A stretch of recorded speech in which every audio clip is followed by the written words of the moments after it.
এটি সৌদি আরবের পশ্চিমাঞ্চলীয় একটি শহর তায়েফ। রাসূল সাল্লাল্লাহু আলাইহি ওয়াসাল্লামের স্মৃতি বিজড়িত একটি শহর তায়েফ। সুপ্রিয় দর্শক, আমরা যাচ্ছি পাহাড় পর্বতে ঘেরা দুর্গম এলাকা বনি সাদ দেখতে। তায়েফ শহর থেকে বনি সাদের দূরত্ব প্রায় 40 কিলোমিটারের মতো। আরবের বিখ্যাত এই সাদ বেদুইন বংশটি পাহাড় পর্বত সংকুল এই এলাকায় বসবাস করত। এই সাদ বংশের মেয়ে রাসূলুল্লাহ সাল্লাল্লাহু আলাইহি ওয়াসাল্লামের দাইমা হালিমা সাদিয়া।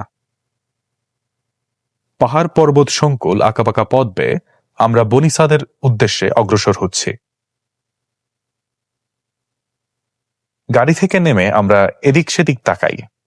আমাদের মতো মক্কা থেকে ধারণা করা হয় এখানে হালিমা সাদিয়ার তত্ত্বাবধানে শিশু মোহাম্মদ